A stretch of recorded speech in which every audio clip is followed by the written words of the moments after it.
Hello, my Sedona friends. Oh my god. I love it. You're finally coming to my ways of wearing crowns.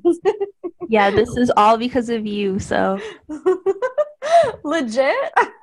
yeah, legit. Just don't have the red lipstick on. Awesome. So, how are you doing today? I guess to start. And did you want to introduce yourself for the interview to let the audience know who you are and stuff? Oh, sure. Yeah. So, hello, everyone. My name is Krista Raisa, and I am a channel, a teacher, healer, author, psychic medium, and artist. And I know Ashen here from online. We both identify as starseeds, and we love animals. Yes. And are you a Pleiadian, or do you identify as a part, being from a specific constellation? Because the more discovery work I've been doing, I find that we have incarnated on several planets. So I don't know if I can say, oh, I'm a Pleiadian. I feel like I need to list at least 3 different star systems these days. I feel exactly the same way. I have all these different guides from all these different constellations, and it's like I am them, I am that. Like I don't really identify with just one. I identify with probably like a seven, and there's probably more I don't even know about. Yeah. Especially when people talk about the Galactic Federation, and there are these Galactic Federation meetings with people from all over the galaxy, and this local universe is like, maybe there's a lot more to who we are and stuff like that. So I should probably tell your audience what I do, right, about the channeling. Absolutely, yes. Yeah. So in 2011, I was taking a break from university in Finland, and I went to go work on a farm in Hawaii. But right before I went to Hawaii, I was visiting my mom in New Jersey, and I started channeling in the parking lot of Whole Foods. And how that happened was I had done a lot of things the previous years to open up my energy to be more sensitive to the spirit world. But what I learned now is that there's this spot here at the back of your head where you have telepathic information coming and going. And this is where we build the rainbow bridge. So we have the silver cord that's connected to our monad, which we use to travel astrally at nighttime. But the rainbow bridge is, or excuse me, I think the rainbow bridge is the one with a monadic energy. But anyway, it's just calling forth a really high energy that's a part of ascension when a planet's going up in vibration. So anyway, I didn't know that at the time. But psychics can see amphibious humanoid beings communicating through my 8th chakra. So the eighth auric layer, or anything beyond the 7th, is pretty much celestial energy. So it's hard to say why it would be that chakra. Why are they amphibious? I really don't know. I didn't plan it. My conscious mind did not plan that, but it's very exciting, and they're very loving, and they have some energy science for us to learn. So I'm a messenger for them. Absolutely. And so you're specifically a messenger for the Orion Council. Can you tell the audience from, all the time that you've worked with them, how would you describe them? Like, I know that it's so hard to describe, star beings like this, but how would you describe them to someone who has no idea who they are? Okay, so they're extraterrestrial, and uh, just like we're developing our cities, our special gifts and abilities on this planet, they can do that on other planets also. And at first, I honestly thought they were just angels, from God. Because I would just see, this blue light when I'd close my eyes and imagine them. And because I don't really see auras or anything like, or spirits or anything. But they told me they're from the brightest star in Orion that's called Betelgeuse. And that's where I found in some of my other research, they have Council of Light there. So that was just such a synchronicity. But they are, in theosophical language, they are hosts. So whenever we're going to higher levels, spiritually going to higher levels, we work with these kind of nameless beings and entities. It's kind of like we blend energy with them. So they're not necessarily just physical beings, because they're also working with etheric energies too. So I haven't really asked them what they consider themselves to be, but Earth people would describe a lot of the ETs as master beings, and they really feel like teachers. I mean, if anyone's been listening to the YouTube channelings I do every month, they're kind of like guides, and it seems they have had some kind of ascension of their own, or it's like a mutual contract that I have with them. So when I do the channeling work, is things kind of work out in my life here, because I didn't tell anyone that I had made a soul contract. Like I when I started channeling, I knew I would be doing this for the rest of my life, but a healer actually saw that I had made a soul contract to do that work. So I tend to get anxiety and things like that if I'm not channeling, sacred geometries or talking about ETs or helping raise consciousness. I'll tend to get kind of depressed, and it tells me that's part of my life purpose. So part of it is trying to understand the whole point of disclosure and healing and quantum mechanics, maybe even. So yeah, I wish I could meet them in real life and just ask them a couple things, because there's a lot I don't know. Absolutely.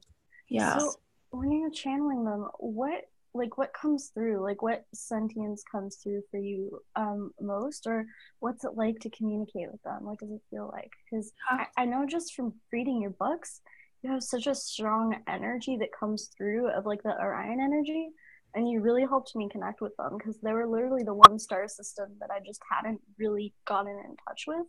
And through just reading your stuff, watching your stuff, there's such a strong connection that you hold with Orion that just comes through your being. So I find it's really phenomenal.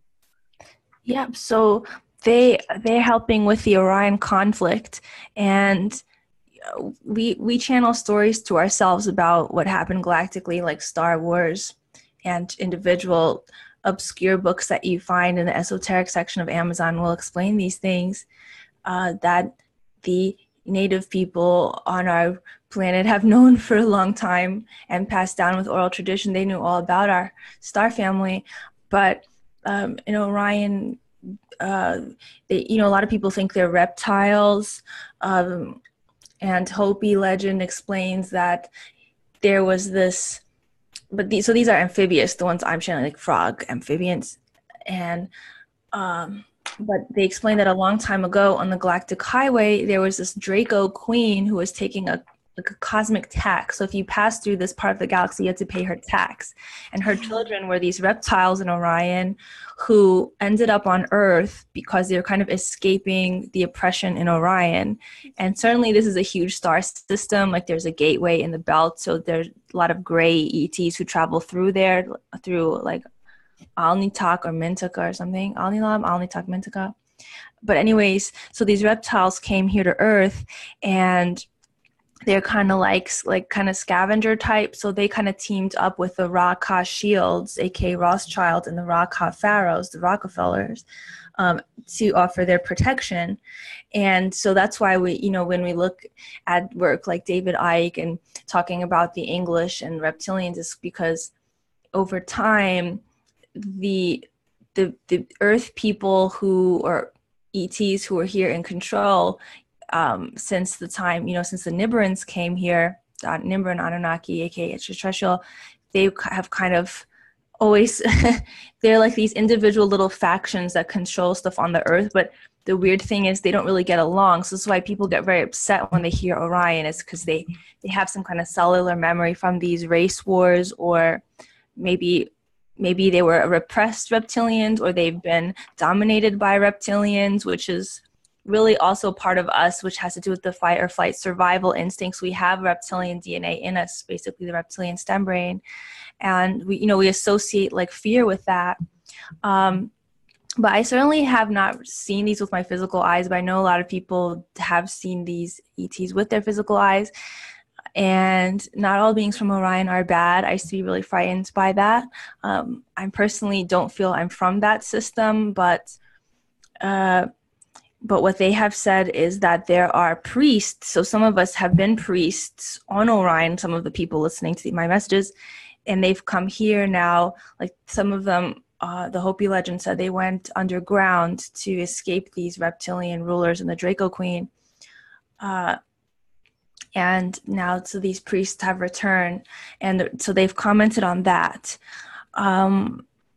Also, I want to say, Dan Winter has found that our arm of the galaxy, like if you look at our spiraling galaxy, there's one arm that has like, it looks like it's been blown up.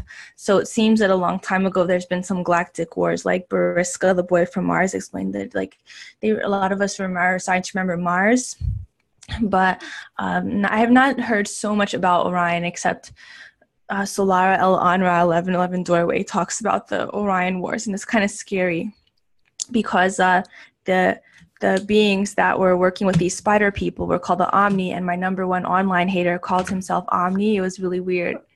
So it's kind of overwhelming knowledge, but I'm not really worried. I know there's a Galactic Federation, so once our third eyes open more so we can see the reality that's being cloaked or veiled from us, or that we have veiled from ourselves, it'll just be easier to integrate and understand, and we're all getting little bits and pieces at a time. So we can't know everything because there's a purpose behind this whole game.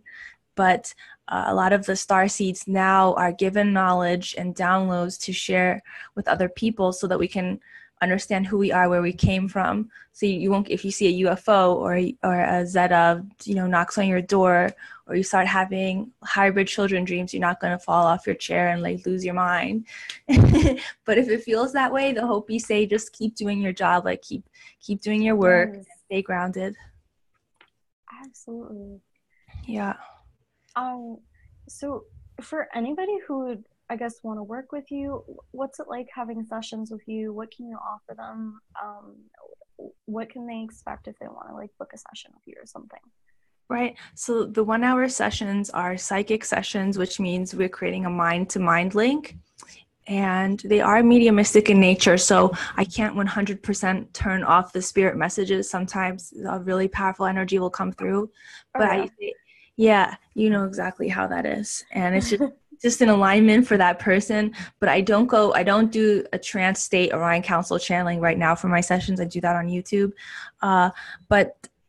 So I say that they're mediumistic because we're always getting help from the spirit world, from our spirit guides, and from the fairies, from our loved ones, from our pets in spirit, from God, the angels, the high good souls, ascended masters.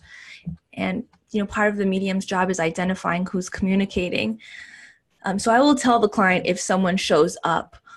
So they can request a contact with loved ones, because I have a system for that, but I'm not doing ET channeling right now. But some people, they're so connected to the stars that I will just have to tell them some number of coordinates, like star coordinates in the Pleiades has happened with one guy. I knew he was Pleiadian. That was pretty cool. But normally people have regular life concerns, and how I help them is make career choices. Oftentimes a significant love relationship will pop up that's either helping or hindering their progress. Also, people usually come to me who it's their first time working with the spirit world. So this is why we're not doing spooky trance stuff. We're having the discussion, and it's very gentle that way. So it's very like an easy transition into opening up to the spirit world. But I don't say that ahead of time. I usually just kind of ask a couple questions, and then I get clairaudient information about the person just when they start talking to me. But to do that, I have to always ask their permission, and they have to be open. So it's really amazing what's in people's energy fields. And it's really very good work. But when the information starts to loop, it kind of goes around in a circle. When the information repeats itself, I know the session is complete, and then we have to finish it up. And then they have to integrate the knowledge of whatever comes through. Because sometimes spirit will speak to us in symbols, and it may take a while to interpret. Like if you see an armadillo in front of somebody's face, what does that mean? Maybe they're protecting themselves or need to set boundaries. Absolutely. Yeah, Hmm. I've experienced that as well, where there's kind of just like this energy where a session will need to finish early. Like, even like, let's say they've booked like an hour or 2 hours, and you're just like, okay, well, it's actually like, I'm getting right now that you actually can't go further with this. Like, you need to integrate this into, your cellular makeup and then come back to this information later or enhance later. But it's like, there's like this like pinnacle where it's like, the energy that I'm channeling or the work that I'm doing with them, it's like, okay, it needs to stop right now because people can get overwhelmed, and then it just doesn't, help from that place, because then they're not retaining what they actually needed to, right? And then they can actually just get overwhelmed after the session or whatever. Yeah. Yeah. Yeah, that's true. I like to say wait at least 2 weeks, right? If you're gonna send me a message on my Instant Go app, which people can also do, if it's $10 just for a text message, maybe wait 2 weeks before the next reading, because you ever pull tarot cards and it just starts going negative for your friend who wants the love reading. It's like, well, what about some Friday? What about Saturday? Or you're like, why isn't that person calling me back? It's like, don't push energy, don't pull, just become neutral Yes, for a minute and let it yes, see what happens. absolutely. So I know that I already asked you this question, but I just kind of want to backtrack a bit. Like, when you're speaking to like spirits or ETs or whoever it is, like, what are the main like senses that you pick it up? Because I know a lot of people, like, this is kind of like magic to them. They have no idea what it's like to actually channel. So how could you describe what it's like to actually channel these beings for someone who didn't know? Oh, it feels really good. My energy goes up really high, Oh yeah. and it's like it starts spinning faster. So if you imagine the chakra wheels in front of you, our energy centers look like, to psychic, they look like little cones sticking out of 7, 8 major points in our body. And if you imagine these cones or funnels spinning, it kind of feels like that on a larger scale, like a whole energy that surrounds me. Um, One time when I was channeling, I felt like I was just made of air molecules, which was the coolest freaking thing I could ever do. It was like I felt like I was actually air. Uh, um, I've I'll sit there and sometimes I'll see a beautiful visual in front of my eyes with my eyes closed, but oftentimes I will hear my and this can happen when you're really relaxed too, so it doesn't have to be, you're being possessed and taken over and you're gonna be what's it called, cataleptic, catatonic, your body freezes, you're paralyzed. Not like that. It's actually more, you have more motion, more electric energy.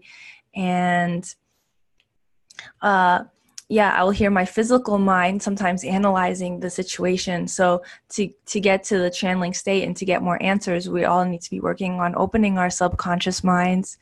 And when that happens, you'll be very clear on what is your physical mind, or the whatever it is. People call it the ego voice. There's so many words: super conscious, um, higher mind, lower mind, alpha state, theta state.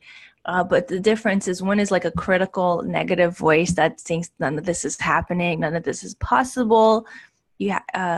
But then when you start hearing your own truth coming out of your own vocal cords, and it's kind of like improvised, and it actually makes coherent sense to people, you'll actually be amazed just going over the messages or the videos or the audio.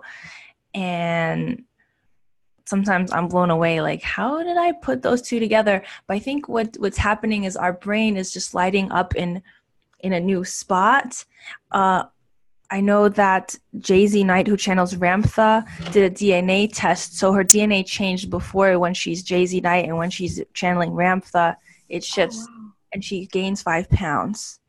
Oh wow. Yeah, it's on Facebook. Yeah, she did the test. So Daryl Anka has similar when he's Bashar, even though he says Bashar is like his future self.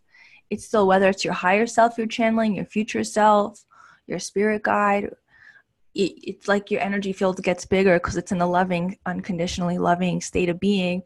So you're letting go of kind of this earthly negative polarity, or just the polarity of good and bad. You're going into this kind of timeless state. So the knowledge can feel very psychic, where it comes out of nowhere, a non-essential like free associated thought form, but it will make sense to the person that's sitting with you. Definitely. Mm-hmm. So I know that you have like your Orion Council Oracle deck and like your Fairy Oracle deck. I forget what it's called exactly. Can you tell the audience how those came about or how they can use them or access them? Oh yeah, so the Orion Council deck I channeled, it's a small, I have to order more. I keep getting sold out of these. It's a little square box like that, and I channeled all the messages for that deck. However, the latter part, there are these shorter messages in it, really short sentences. Those I heard clairaudiently while in the bathtub, and I kept calling it the whisperer. So sometimes the Orion Council, their energy will be overridden by Elohim, Okay. and so the Elohim have like more permissions, dimensionally speaking, I guess, or maybe they have access to more information. Sometimes there will be these feline Lyran beings that communicate through Orion Council, and they help as well. But they gave me the symbols, so I have a book on 9-dimensional symbols, which is really probably the coolest work I've done, the craziest thing, coming in from the 9th dimension. But the fairies exist in Bhagavad Gita explains they exist in a ring around the earth. Spiritualists explain they exist on the higher levels of the astral plane. So the next dimension, the 4th dimensional canopy that's around us, is there different layers. So where people see googly beings and things they don't really like, those are at a different frequency than, let's say, our loved ones and elementals. So the communication that's taking place from, let's say, 5th dimension or 9th dimension or 7th dimension, it's all coming through this astral plane 4D. And this is where people, I feel like I need to share this, is people tend to get confused a lot because they start to open up their higher senses. And a lot of us spiritual people, we go through charlatans and people trying to dupe us and trick us because people raise their energy. Yeah, and they will call in a spirit, but it's not necessarily a high guide. So when your spiritual teacher says astral tricksters or astral plane or sage yourself, have a protection or have a ritual, keep it sacred, it's because they don't want you to get like negative thought form entities, and that's really all they are, but they're mind tormentors. So if you have a spirit that's like upsetting you or is stuck on you or is not helping you progress or your client, you have to really let that being go and do a lot of internal work to cleanse and not attract that type of situation. But we also get tested. If we have a very high calling, you can have kind of moths come to your light, and just to be in that energy. So it's like, it's like having boundaries in this world and in the spirit world too. How do you think that the fairies can best help us, or like how would you describe their frequency? What are they here to help us with, if they're here to help us at all? How would you describe the human connection to fairies? Okay, so this is probably my favorite topic. Oh my God, yes. Yeah. Because I feel that my soul spends a lot of time in the nature realm when I'm not in physical form. So I've told people on YouTube, it feels kind of crazy to say, and I feel like I haven't really explained this well, but I feel like I tend to spend time as a fairy in other dimensions or a nature spirit, and they just kind of help things grow. They help plants grow. They look over. Almost every plant has a diva. They advance. The way they advance is through music. So the birds are very connected to that kingdom. People who see fairies see them shapeshift and sing together in choirs. They're made up of this like kind of plasma etheric energy that our emotions are made up of. So their expressions that people see on their face, they often represent the extremes that we carry within us. And so this is why they're kind of temperamental. A mermaid will get pissed if there's plastic in the oceans and yeah, you know. Oh my God. Do you believe that the mermaids are actually here on Earth? Because I've connected with and I've seen fairies with my physical eyes, but I can only ever like audiently channel the mermaids, and so I get confused if they're here or they're on a higher dimensional realm. I know what you mean. Okay, right. So that's a good point. Because I haven't physically seen them is the thing. Yeah, right. So a lot of them had left Earth because Earth kind of fell in frequency, or Okay, yeah. an ascension happened, right? And all this terrible ET stuff, people stopped taking care of the of nature, and so much, Amazon, right? So that's why in the past people would pray to them, because they didn't want disasters to happen. Like in Iceland, they still consult the elves before they cut down trees. So that's why it's like, well, where are they? And why don't I see more of them? But what the starseeds have told me is there are a lot more coming back, and so my partner has seen a mermaid. They're very concerned about the water. The dimension it's like right on top of this one, and it interlocks with it. But the thing is, we're not at their vibration, so we cannot see them. So we're kind of, yeah, we're like, so we're probably like wah, wah, wah, wah. Yes. But I bet they have good music. I haven't really heard mermaid music. I know some people have incarnated as Syrian mermaids, like ocean people in Sirius a lot. And people have gills appear on them when you peel away the layers of who we've been. So yeah, I kind of wish I knew more about mermaids.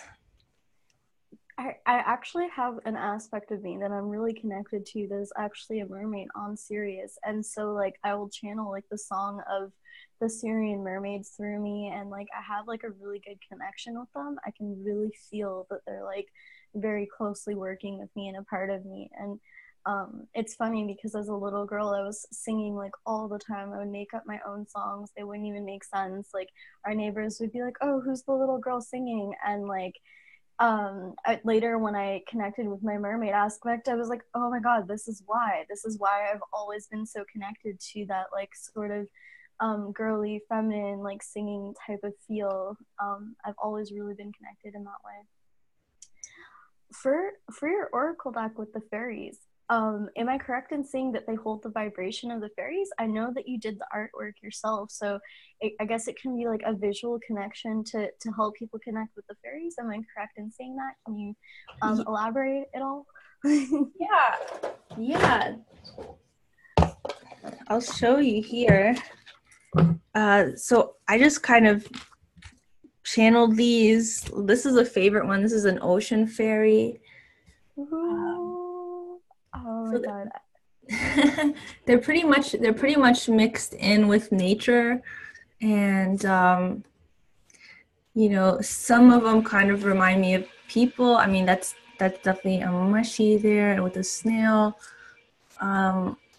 So I don't see them with my physical eyes, but one of these came to life, the fairy princess. When I was painting her, I saw the leaves like start to cover my vision, and it kind of freaked me out.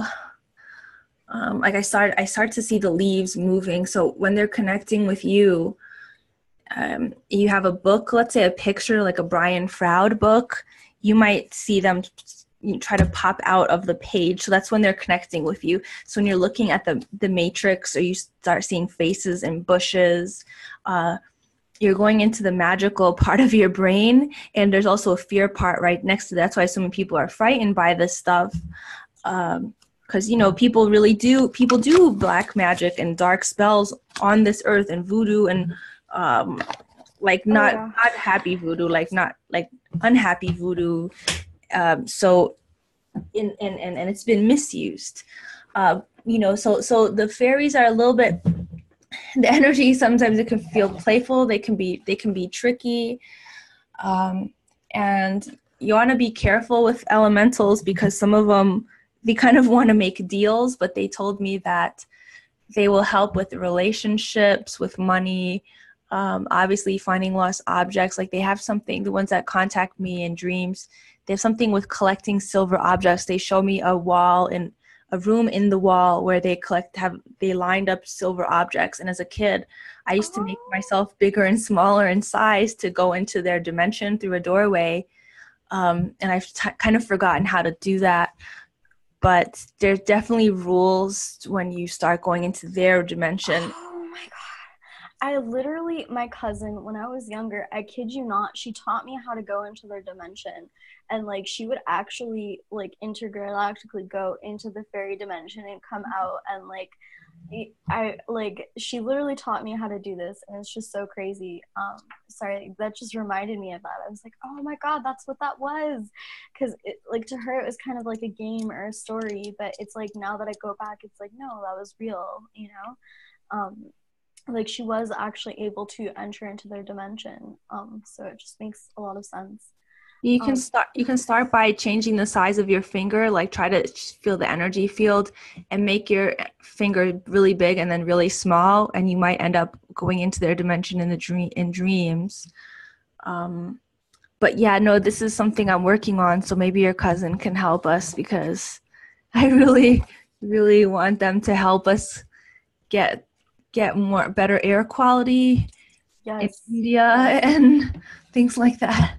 Oh my God. And by the way, if anybody is curious, you can check the comment section. I'm going to put all of Krista's link to her Etsy if you want to buy the Oracle decks, to her website if you want to book a session with her. So just head on over to the comment section if you guys are curious to find out where you can actually access this awesome interdimensional information and tools. And definitely thank you. And for everyone watching, if you like crystals, I was given a vision from the gnomes, the earth spirits, regarding scolecite. So my massage friend, he's like, I feel like you need this. And I felt it immediately in my heart. And it turns out that it works with your heart. And I had a little vision of these little people who they kind of like to watch when we do arts and crafts. So they'll just be there observing us. And if you're composing or painting or working with crystals, and they'll sit on your piano and watch you. And yeah, so they like scolecite, and scolecite, they showed me a heart chakra cord connected to my art desk, and it got severed when I put the scolecite on and I started painting. And that's really helped me chant. I'm working on an illustration book about this. This is the main character. So look out for that book on Amazon. It's coming out soon.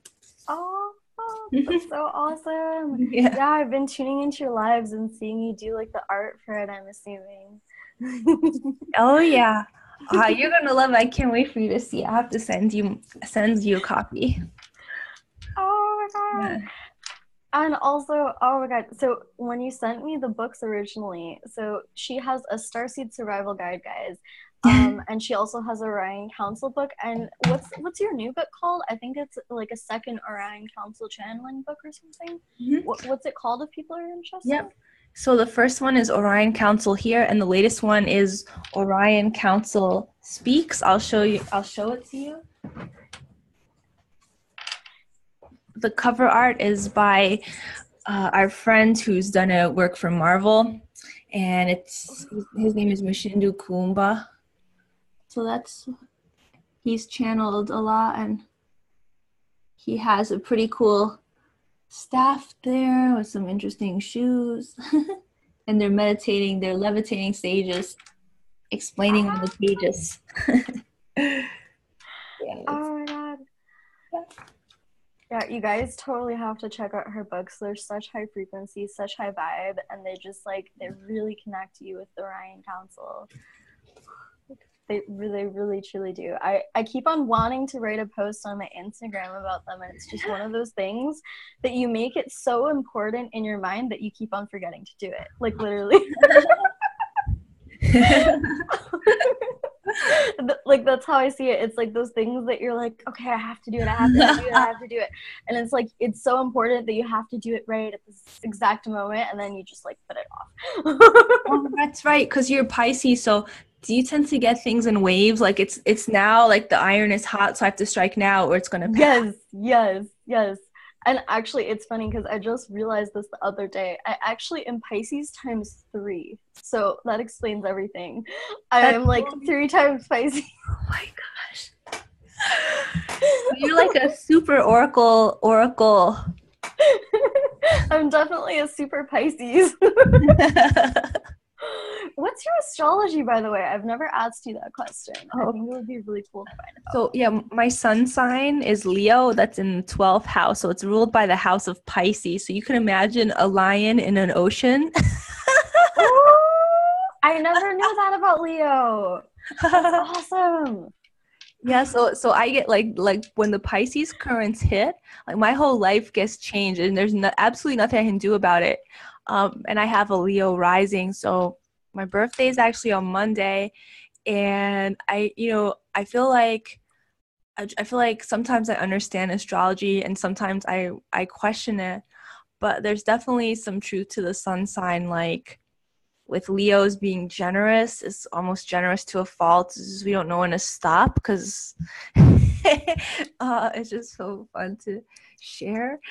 But also, I guess the hairstyle would be definitely a sign that where it's true. Happy early birthday, by the way. That's amazing. I didn't even know that your birthday was coming up. So there you go, guys. You have Krista here right before her birthday, which is super special. I feel like we go through such a super like vibrational like energy when our birthday is coming around, because it's like that like your solar sun is coming to like, I don't know. I just find that there's always this like superpower that comes up on your birthday, because it's like everything that you've been learning and integrating and like downloading for that year is like at its like full, and like it's taking you to like your next like year around the sun, I guess. Yeah, they're all telling me about this solar return thing that around at age 30, in Finland they call it the 30-year crisis, but in America they call it your solar return, and it can last a couple of years supposedly. So I can say actually with great confidence that the clairaudience and has been kicking in really strongly, and the clairvoyance is starting to. So this is nothing new for you, but when I start to see aura sparkles around people, I literally feel like a dolphin in the ocean, just like jumping for joy, because it's just it just means it's all true. Everything we've been doing is that's the proof. So, Yes. yeah, it's so cool. Oh my God, absolutely. It's crazy. Something that I was talking to someone the other day, and something that he was kind of saying is that you can literally help raise someone's frequency in their dimensional level just by like looking at them. So like he does this thing with his gaze and he locks it in, and he literally like raises system like your dimensional level just by holding you in that energy or in that space or in that pinnacle. Have you ever experienced anything like that, or come to anything similar along that lines? Oh, yeah, one time this baby looked at me at this big grocery store, and it's like it beamed something out of its eyes and third eye. I was like I couldn't see anything, but I felt this energy come at me, and it was like laughter and sunshine, and it felt like a when someone really sees you and they can see everything about you and they know you, can feel a little intimidating. But for people who are ready, it's like, oh yeah, we're connecting on a soul level. But other people, why are you looking at me like or you're intense or something? I don't know what they think, but children have such an intense connection to the ethers, because it's like they haven't had that connection taken out of them yet by like the physical world. Like they're still there. Like that's why when you look at a baby, sometimes it'll just be like looking into space, and like they're seeing stuff and they're experiencing stuff, and like they just don't know our language yet, so they can't like express it, which I find so cool. Because I mean, most people don't even remember what it was like to be a baby. So it's like, how can we really say, that they're even physically fully here yet, right? Like if their bodies are just coming in, how can we say what they're really truly experiencing if they can't describe it to us with language? How can we really understand what their world is like, right? mm-hmm. So for I feel like Palladian lineup is something that is really cool, and I don't really know a lot about it. Would you be able to tell the viewers what that is, how they can access it, when the next one is coming? How is that organized? Like, I Oh, really don't understand the whole thing, honestly. oh, right. There's a woman called Lavendar with 3 A's in the name. She has created starseedhotline.com where you can find your galactic origins, and her blog talk radio is called Starseed Academy with Ariel Taylor. They will tell you when the Palladian lineup is, but it seems, I don't know, it seems every few weeks that there's some alignment with the Pleiades. So this is a time when star people or just people in general will maybe have dreams of being taken up on a spacecraft, or memories or feeling that they are on a spacecraft. And supposedly they take out our blood samples, and they can look at your astrological chart this way. So there's some really big motherships, like one is supposedly called the Bethlehem starship or something, or like Ashtar. And it's like a checkup time, which kind of makes sense, because if you are the offspring of extraterrestrials and you're doing some dirty work on the planet, then it only makes sense that your family would check up on you, like making sure you, just like when you go away for college or for summer camp, is my kid okay? So that's kind of how I see it, but I can honestly tell you I don't know exactly when they are. But you might dream of cruise ships in the sky, or actual, like being on a bed, like a doctor's bed. Maybe you see some beings around you. Maybe you feel like you gave birth to a hybrid child or something. This is what's happening. And we have to accept people are having these experiences. So it's basically just a gateway is opening up, or a vortex is opening up between us and the Pleiades. So it's like their energy is like more strongly connecting with us at that time. Yeah.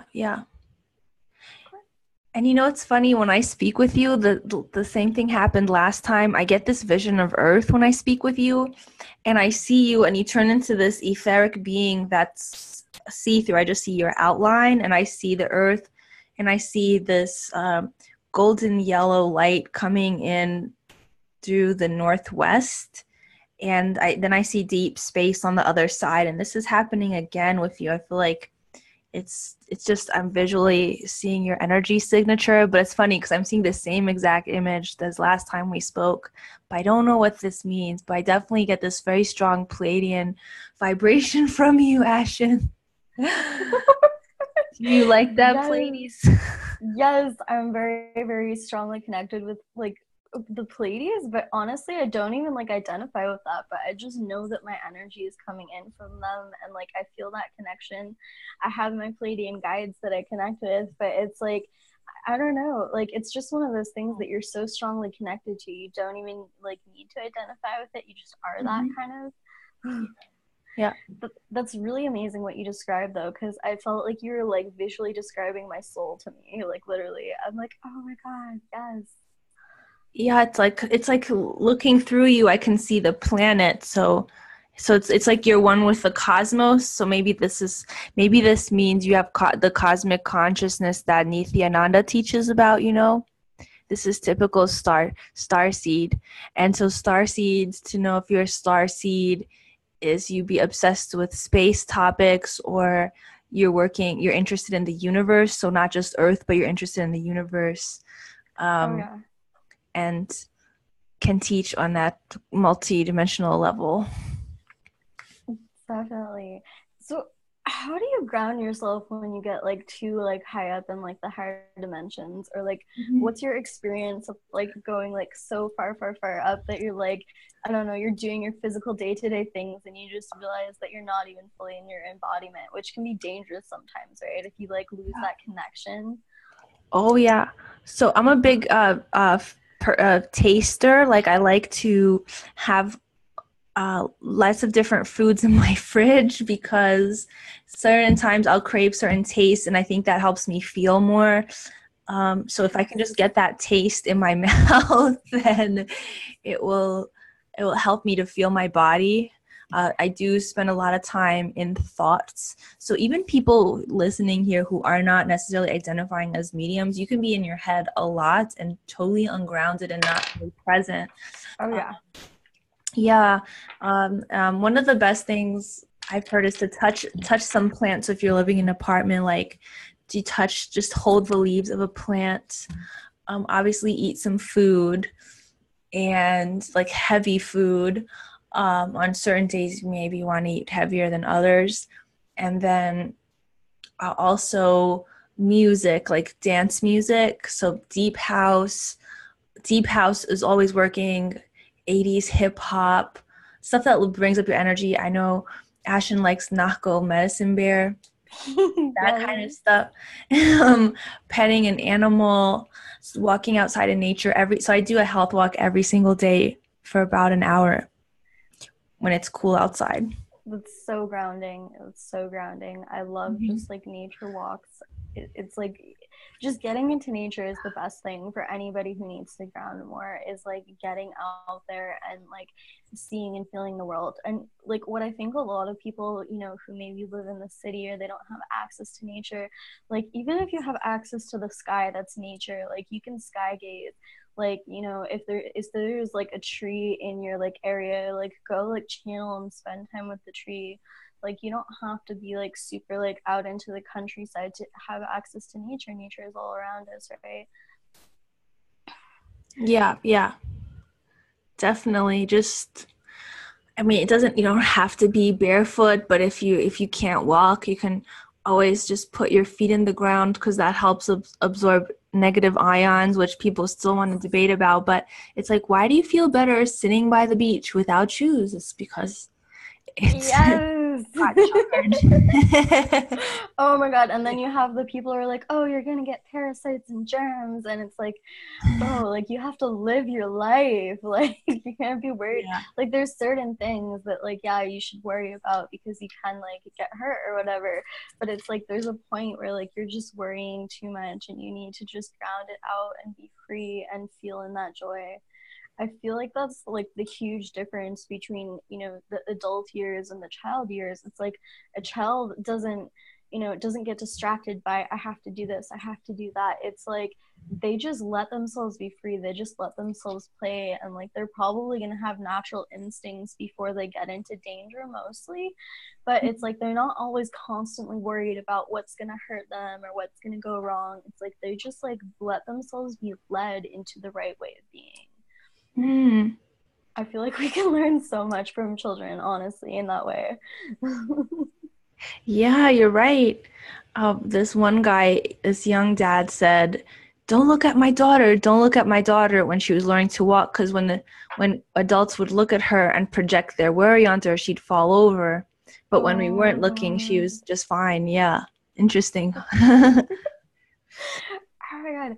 So have you experienced remote viewing at all or anything along those lines? Or can you describe your experience with that, or if you've heard experience with that in any way? Okay, I love this. I love remote viewing because for me it's a game.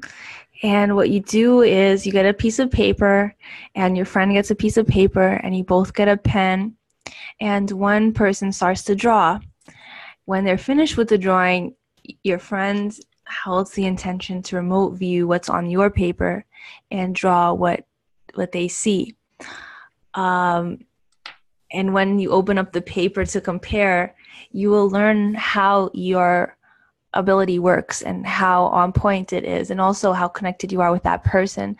So people who are liking and loving each other will have a lot of telepathic psychic exchange, and they'll probably know it compared to someone who's maybe in a negative mindset, doesn't have confidence, doesn't really care, or is just really left-brained. So yeah, you can do that with colors, with shapes, with random geometry drawing, even complicated. Or you can do this with Oracle card. I have, what's his name? Stephen Farmer, Animal Speak. This is a really fun deck to do that with. Because you might feel the movements of the animals when you are focusing on that animal card. Oh, I have that deck too. Yeah. Isn't this so great? Yes. You Oh wanna my God. try? You wanna try one? Yeah, sure. I'm so down. Okay. Okay, so just tell me what you see. I mean, you might see colors, you might see shapes, you might even get the name or hear the call. So you can share us, and it doesn't have to be perfect. A lot of people get bummed because they don't guess it on the first time. That's not the point. The point is to really relax and see what you feel. So I'm just tuning into basically the vibration of the card that you've chosen. Mm-hmm.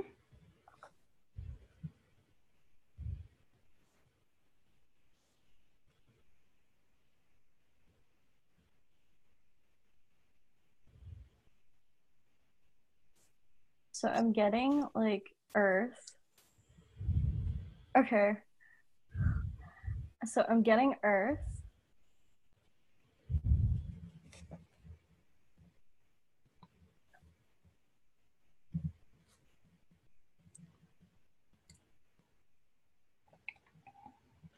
Yes, keep going. You got that?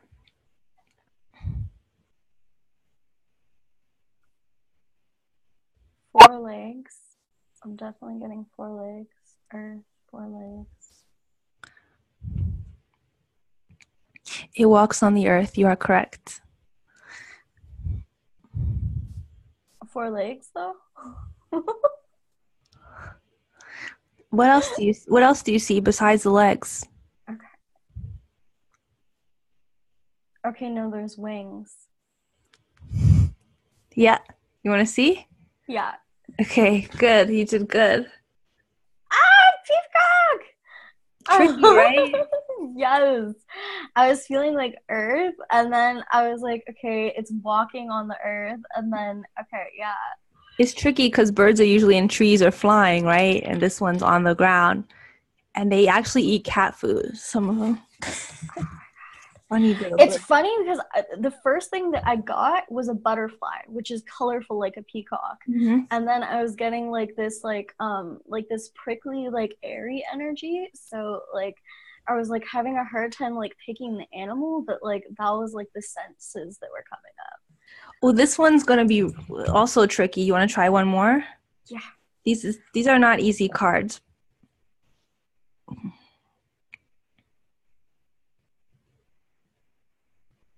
So I'm getting a tail. I don't know if you say animal has a tail of sorts.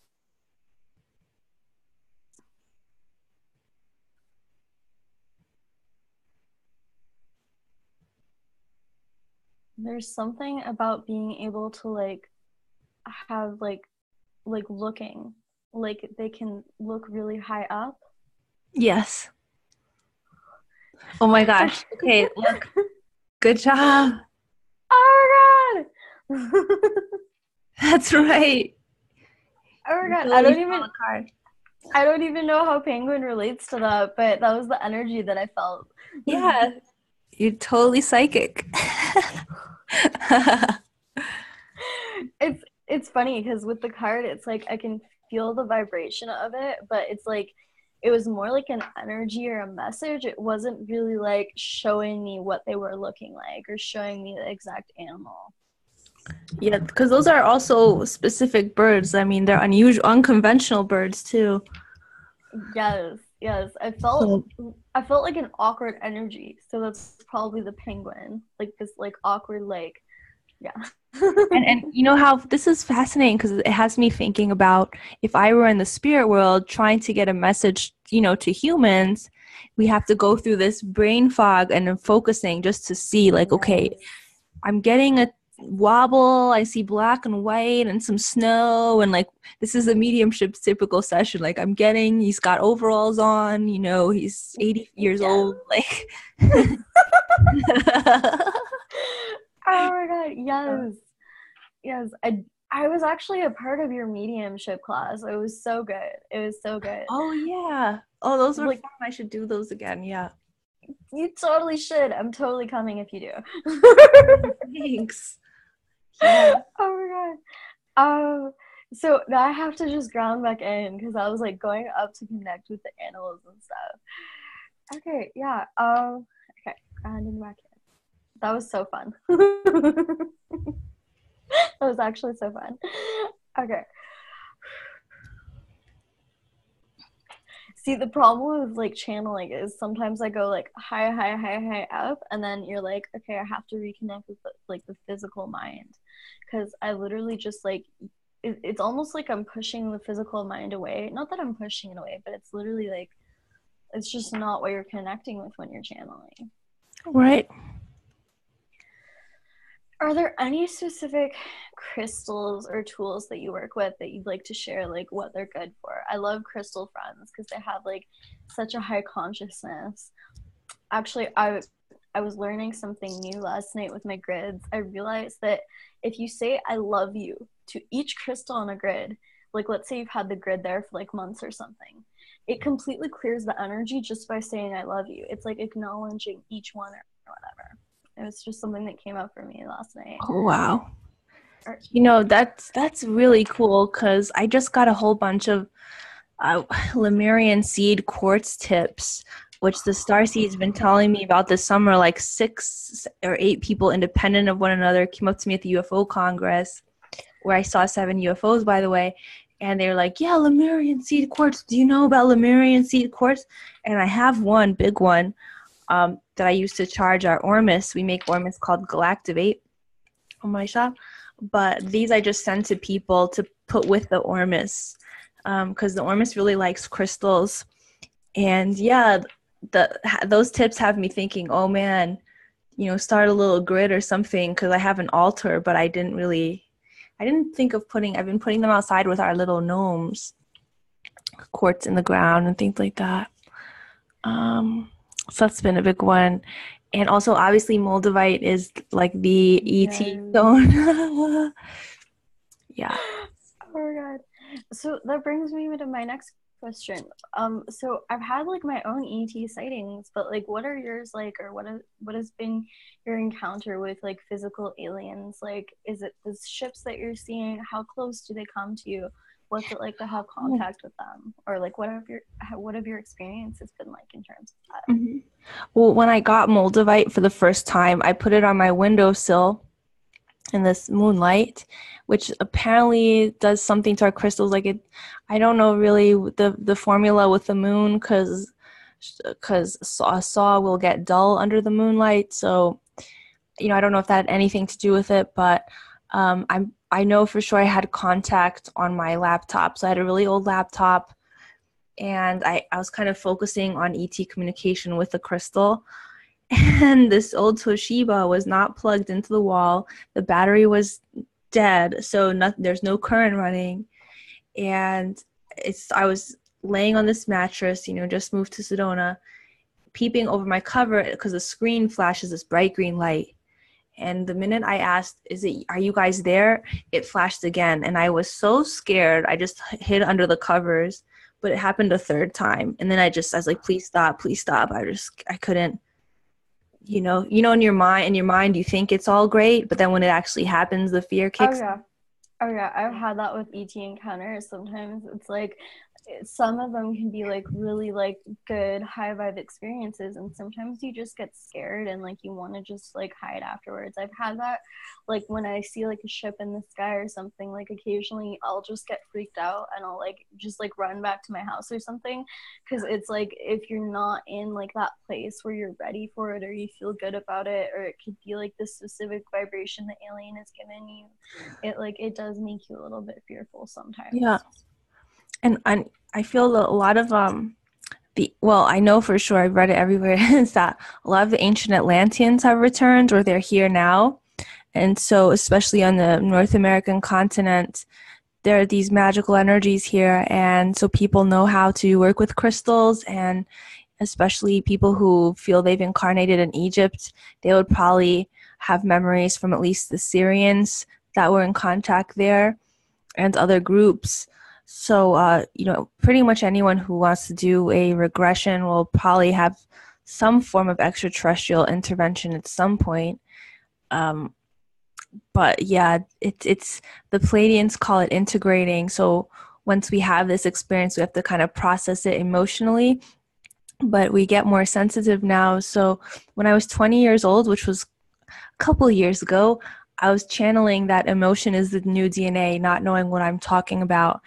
And it just feels like we're getting more in tune with the earth frequency. So that means we will energies will come closer to us. Like children, babies, animals, ETs, fairies, they'll want to interact. And so the trouble is like, hey, I'm feeling sensitive. I feel like I have anxiety, panic attacks all the time, or I'm so super empathic. Why is this happening? And everyone's coming into my energy fields. What do I do with it? But that's part of our calling, and that they say the Christed work is through the heart connection with other people. So it's really just answering the help when people ask us for help is really just learning to be of service to them. And if we get that same feeling from the ETs that they're helping us, then that's a good sign that you're having a good contact. It's not like some military trick. It's actually your star family that know you. So, out of the elements of nature, I know that usually people have like a certain element they feel the most at home in. Mine is water. What is your element that you're like, it just makes you feel safe or good, or you have just like such a strong connection with it? Oh, that's funny you say that because I've incarnated with a lot of fire energy, but I feel safest in the water. Oh my god, that's so awesome. So we're both water. Yeah, In that way. yeah. Like, I mean, I know all life started in the water, but I just, as a kid, I used to pretend being a mermaid. So I don't know. It's Me like, too. do you feel like you're an old soul? Yes, and actually it's funny because I have this aunt who's half Native American, or she might even be full Native American. And like even when I was a little kid, she always used to go up to my mom and she would be like, your daughter is an indigo, or your daughter is a very old soul. And like I was like just a little kid at the time, so it was so like trippy. Yeah, no, you remind me of an ancient shaman. Like you have that humor. Like the shaman's just laughing, like everyone's flipping out, losing their minds. And and you just kind of just watching the whole thing going ha ha ha, and doing magic and stuff. It's just you kind of remind me of that. And it's kind of a good place to be because it's kind of like just being a joyful Buddha, just laughing and being like Winnie the Pooh. We're just kind of here and just present. We're not so crazy. Oh yeah, I have a strong presence. Like whenever I'm in social gatherings or something, that's like the strongest energy that comes off of me is like I just hold this like a massive like space for people. Like they can be like dancing or doing things, and like I'm just like over here like holding the presence usually. Oh yeah, how do you figure that is? Because a lot of people have been talking about holding space. So, what does that mean to hold space? For me, holding space is just like you know how like you can be talking to someone and they're thinking about other things, they're looking at other things. Holding space is like giving someone your complete undivided attention. So like when you give someone a hug, or like when you eat food, it's like you're coming in contact with that thing or person and you're like giving them your full energy. So it's like when I'm like fully giving all of my energy towards you, when I'm making eye contact with you, when I'm just being here for you fully and I'm not thinking about myself or other things, but like all of me is connecting with all of you, that's what I feel like holding space is. Mm. And it's like this just like strong connection of this person being Oh. there. Well, that really helped me. Thank you for saying that because I had this experience the past 2 days, I think, with several people who are not fully present. Yes. And Yes. it's so bothersome. It is, especially with the social media age when people are on their phones and stuff. It's like they're literally like electronics are literally this alternate dimension within the earth. So when they're on social media and stuff, like when you're on social media, you're literally entering an alternate dimension. So when they're on their phone or when they're focusing on other things, it's like they're literally not there with you. And it sucks because you're there and you could be giving your presence, and it's like you can't even really reach them. And I think that that's what happens when you talk to someone but they don't even hear what you say. It's because they're not fully on that dimensional space with you, right? Yeah. And it makes you tired to try to chase them and meet them at a, I don't want to say lower level to sound spiritually condescending or something, but it's almost like a slower vibration when they're in the hypnotic TV state. Or the default personality. Oh my gosh, yeah, everything's amazing. Yeah. Do you have an opinion? Oh yeah, I have an opinion. No, I don't. What was it? Sacha Baron Cohen interviewed the lady from The Bachelor. It was like that.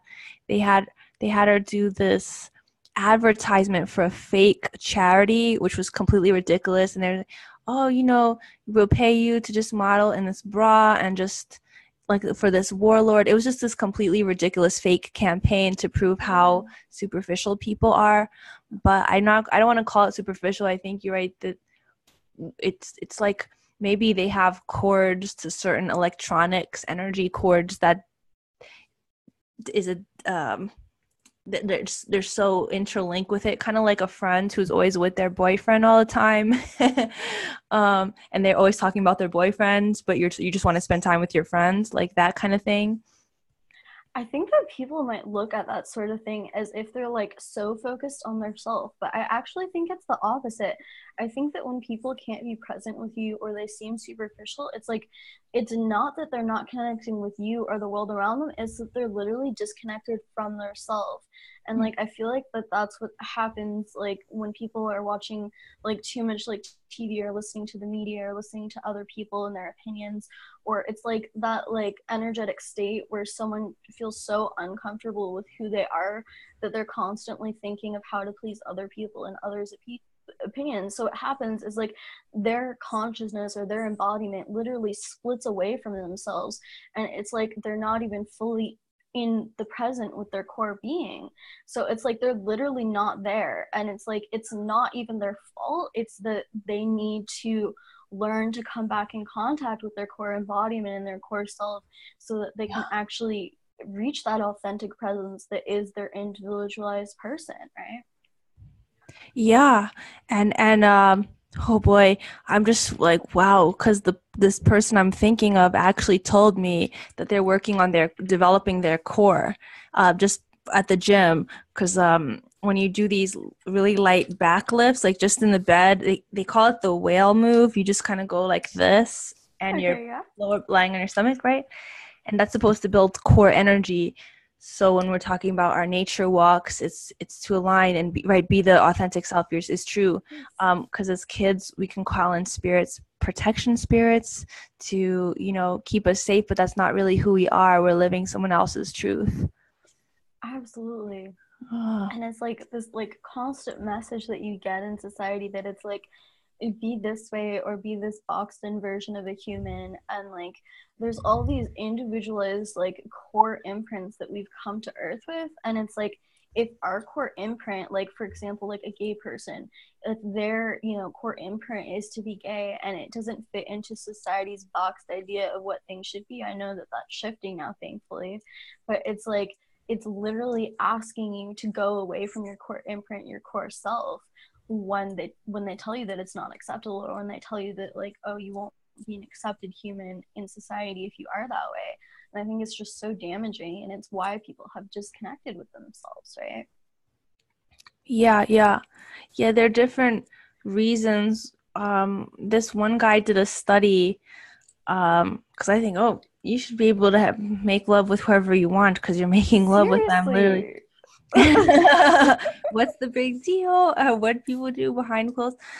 But one guy did a study on transsexual, and I want to be very careful talking about this because this is just really one study. But he he did the transformation for 8 years, experienced life as the opposite gender, and he found that a lot of this happened through like early psychological trauma, and it's certainly not the case with everyone. But for instance, if you, let's say mom gave all her love to your sister and you're a boy, Oh yeah. so you early on, okay, if I act like my sister, mom will love me more. And so he found these patterns, so suggesting that in some cases it is like a psychological difficulty that people have.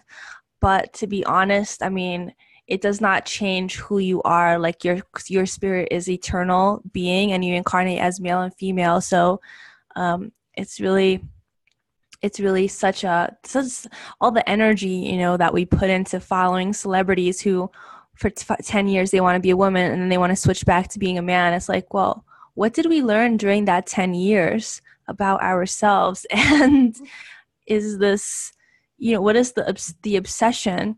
So it just kind of seems like, well, if we're so caught up on someone wanting to change their gender, then maybe it means that a lot of the other suffering here is illusion. Because I tend to worry about things like poverty and pollution a little bit more than someone wanting to wake up as like, if I want to grow a beard tomorrow, I'd rather be recycling, and I'd rather be, you know, just studying science, to be honest. But it's definitely a concern, and people have suffered a lot of abuse because of these choices that they've made, which is so unfortunate, you know.